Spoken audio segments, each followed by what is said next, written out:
இனிமே கண்ணை மூடிட்டு கடலை எண்ணெய் வாங்கலாம்.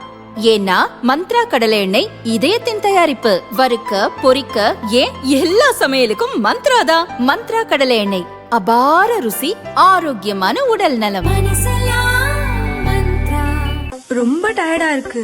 இயற்கையான டேட்ஸ், பாதாம், பிஸ்தா, கேஷு அண்ட் ஹனி கொண்டு தயாரிக்கப்பட்ட லயன் டேட் நட் பைட்ஸ். ரூபாய். தமிழ்நாடு சட்டசபை தேர்தல் நாளை நடக்க உள்ள நிலையில் வெளிநாடுகள், வெளி மாநிலங்களில் வேலை பார்க்கும் தமிழர்கள் சொந்த ஊருக்கு பஸ், ரயில், விமானம் மூலம் திரும்புகின்றனர். ஐக்கிய அரபு அமீரகம், சவுதி அரேபியா, பக்ரைன் உள்ளிட்ட வளைகுடா நாடுகளில் வசிக்கும் தமிழர்கள் தொடர்ச்சியாக சென்னை வந்த வண்ணம் உள்ளனர். சிங்கப்பூர், மலேசியா, இலங்கை, அமெரிக்கா, இங்கிலாந்து உள்ளிட்ட நாடுகளில் பணிபுரிந்து வரும் தமிழர்களும் சென்னைக்கு வர தொடங்கியுள்ளனர். இதனால் சென்னை விமான நிலையத்தில் பயணிகள் கூட்டம் வழக்கத்துக்கு மாறாக அதிகரித்துள்ளது. சென்னை மற்றும் புறநகர் பகுதிகளில் வசிக்கும் வெளியூர் மக்களும் ஓட்டு போடுவதற்காக சொந்த ஊருக்கு ஒட்டுமொத்தமாக புறப்பட்டு செல்கின்றனர். தூத்துக்குடி, மதுரை, திருச்சி, கோவை, சேலம் செல்லும் விமானங்களில் பயணிகள் கூட்டம் அதிக அளவில் உள்ளது. இதனால் இந்த ஊர்களுக்கு செல்லக்கூடிய பல விமானங்களில் டிக்கெட்டுகள் வேகமாக புக் ஆகி வருகின்றன. ஒரு சில விமானங்களில் எஞ்சியிருக்கும் டிக்கெட்டுகளுக்கான கட்டணங்கள் பல மடங்கு உயர்த்தப்பட்டுள்ளது. இதனால் பயணிகள் அதிர்ச்சியடைந்துள்ளனர். சென்னை டு தூத்துக்குடிக்கு வழக்கமான கட்டணம் 5354 ரூபாய் இன்று 17,527 ரூபாயாக உயர்ந்துள்ளது.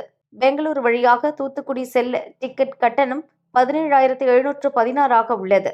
சென்னை டு மதுரைக்கு வழக்கமான கட்டணம் 6,670 ரூபாய் இன்று 13,320 உயர்ந்துள்ளது.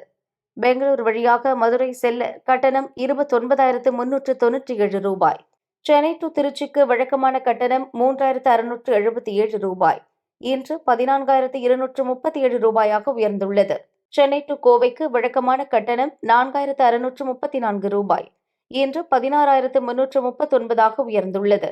சென்னை டு சேலத்துக்கு வழக்கமான கட்டணம் 3,319 ரூபாய் இன்று 12,027 ரூபாயாக உயர்ந்துள்ளது.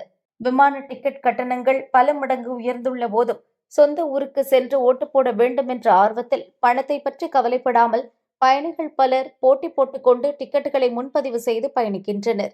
எவ்வளவு அதிக கட்டணம் கொடுத்தாலும் பெரும்பாலான விமானங்களில் டிக்கெட் இல்லாத நிலை ஏற்பட்டுள்ளது. இதனால் சென்னையில் வசிக்கும் வெளியூர்காரர்கள் ஏமாற்றமடைந்துள்ளனர்.